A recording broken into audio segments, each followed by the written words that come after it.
নমস্কার বন্ধুরা, সবাই কেমন আছো? আমার সাই খাই বাই চ্যানেলে সবাইকে স্বাগত জানাই। আজ আমি বানাবো কিভাবে রেস্টুরেন্ট স্টাইলে স্বাদে গন্ধে একদম ডিটো রেস্টুরেন্টের মতন চিলি চিকেন কিভাবে ঘরে তোমরা সহজেই বানিয়ে নিতে পারবে। তো প্রথমে কিছুই না, বোনলেস চিকেনটাও নিতে পারো বা তোমরা উইথ বোন দিয়েও নিতে পারো, হাঁস যুক্তও নিতে পারো। তো ওটা নিয়ে খুব ভালো মতো পরিষ্কার করে ধুয়ে ওটাতে তোমাদের পরিমাণ মতো লবণ দিয়েছি আর একটুখানি একটা আমি পুরো গোটা লেবু কেটে ওর মধ্যে দিয়ে দিয়েছি। তোমরা চাইলে হোয়াইট ভিনেগারও ইউজ করতে পারো, তবে লেবুর স্বাদটা দিলে ফ্লেভারটা খুব সুন্দর আসে। তার মধ্যে ওর মধ্যে দিয়েছি একটু গোলমরিচের গুঁড়ো আর একটু দিয়েছি আদা রসুনের পেস্ট দিয়ে খুব ভালো মতন একটু চটকে কচলে মেখে নেব, যাতে পুরো মশলা লেবু আদা রসুনের পেস্টটা খুব ভালো মতন যায় ওর মধ্যে। তার মধ্যে খুব ভালো মতো মেখে নিয়ে এবার আমি ওর মধ্যে দিয়ে দেবো কাশ্মীরি রেড চিলি পাউডার। যেমন কাশ্মীরি রেড চিলি পাউডারটা দিয়েছি এই কারণেই, কারণ কি যখন ভাজবো ফ্রাই করবো খুব কালারটা খুব সুন্দর আসে।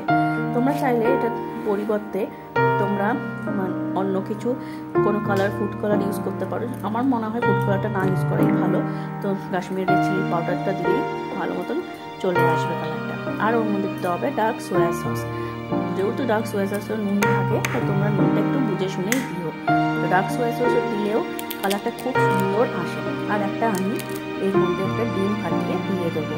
অনেকে ডিমটা অনেক করে যখন লাস্টে কর্নফ্লাওয়ারগুলো অ্যাড করে ভাজার সময়, ফ্রাই করার সময়, তখন ওরা অনেকে ডিমটা অ্যাড করে। বাট আমি বলবো ডিমটা এখনই তোমরা দিয়ে নিও, তাহলে কি করে ডিমের যে একটা কোটিংটা খুব ভালো মতন গায়ে লাগবে আর ভাজাটা খুব সুন্দর থাকবে, ভিতর থেকে সফট থাকবে আর উপরটা ক্রাঞ্চি থাকবে। তো এখনই তোমরা ডিমটাকে দিয়ে মাখিয়ে নিও, তবে তাহলে চিকেনের গায়ে খুব ভালো মতন ডিম মশলা সব একসাথে খুব ভালো মতন লেগে থাকবে।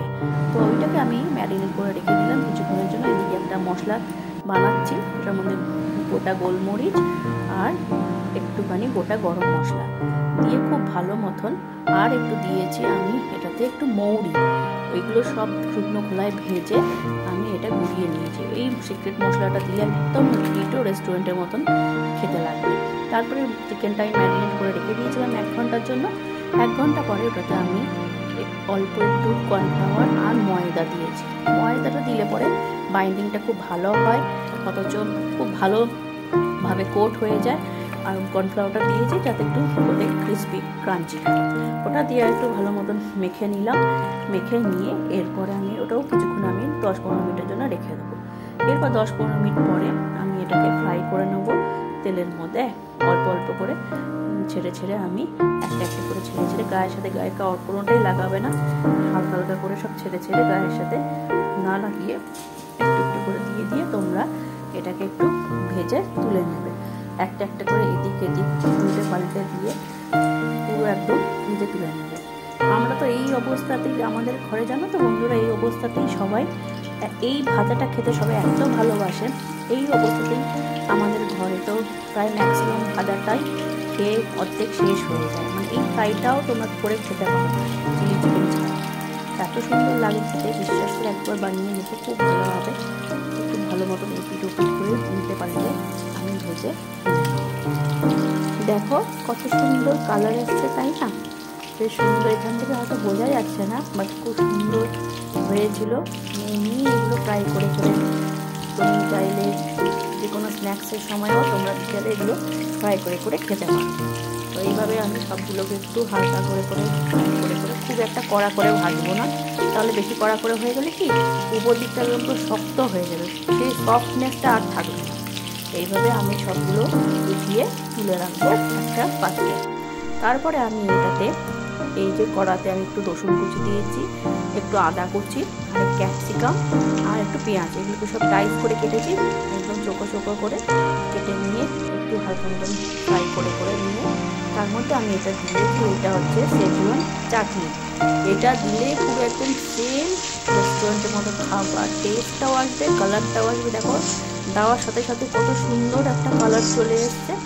আর একটু দিয়েছি আদা রসুনের পেস্ট, যেটা আমি ফার্স্টে চিকেন ম্যারিনেশনের সময় দিয়ে রেখেছিলাম।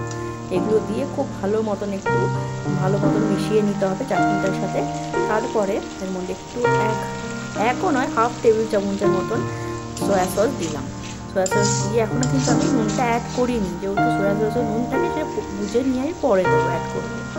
সব দিয়ে একটু ভালো মতন মিশিয়ে ভেজে রাখা চিকেনগুলো এখনই দিয়ে দেবো, দিয়ে খুব ভালো মতন আমি এটা এই মিশ্রণটার সাথে খুব ভালো মতন মিশিয়ে নেব। দেখো এখনই কত সুন্দর কালার চলে এসেছে, দেখো দেখে বুঝতেই পারছো একদম চিলি চিকেন একদম রেস্টুরেন্টের মতো। অথচ রেস্টুরেন্টে ওখানে ফুড কালার ইউজ করে, যখন আমরা খাই হাতের মধ্যে পুরো একদম কালার লেগে থাকে, ওটাতেই বোঝা যায় যে ওরা ফুড কালার ইউজ করে। অথচ এখানে দেখো কত ন্যাচারাল ওয়েতে কত সুন্দরভাবে কালারটা এসছে। এখন আমি এই সময়টা আমি নুনটা অ্যাড করব।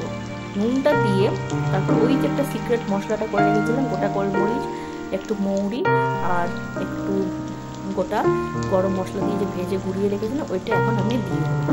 এটা দেওয়ার পরে বন্ধুরা কি বলবো, এত সুন্দর একটা সেন্ট বেরোয় না, মানে তোমরা না করলে জিনিসটা তোমরা বুঝতে পারবে না, এত সুন্দর একটা সেন্ট বেরোয়। ওটা দিয়েও খুব ভালো মতন আমি মশলাটার সাথে একটু ভালো মতন মিশিয়ে নেবো, খুব ভালো মতন মিশিয়ে নিয়ে এরপরে এর মধ্যে আমি একটু 1 চামচের মতন কর্নফ্লাওয়ার গুলে রেখেছিলাম জলে, কর্নফ্লাওয়ার গুলা জলটা আমি এর মধ্যে দিয়ে দেবো।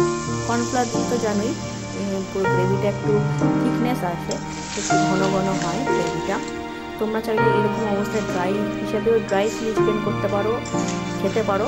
এর উপরে তোমরা একটুখানি সিজনিং সিড মানে সাদা তিলটা একটু ছড়িয়ে দিয়ে আর একটু স্প্রিং অনিয়ন ছড়িয়ে দিয়ে এটা এইভাবেও খেতে পারো রুটি পরোটা দিয়ে। বাট আমাদের ঘরে একটু ঝোল ঝোল করে রেখেছি, যাতে আমাদের ঘরের লোকজন একটু বেশি, তার জন্য একটুখানি আমি একটু ঝোল ঝোল রেখেছি, খুব একটা ঝোল ঝোল রাখিনি, তা মোটামুটি। তার উপর থেকে একটু স্প্রিং অনিয়ন্সের ওটা আমি কেটে ছড়িয়ে দিচ্ছি। আর স্প্রিং অনিয়ন ছড়িয়ে এর মধ্যে আমি দেবো 1 চামচের মতো একটু মধু। এই চিলি চিকেনের মধ্যে মধু দিলে দেখবে চিলি চিকেনটা লসি হবে। দেখো কত সুন্দর একটু লসি ভাবটা এসছে, পুরো একদম রেস্টুরেন্টের মতন।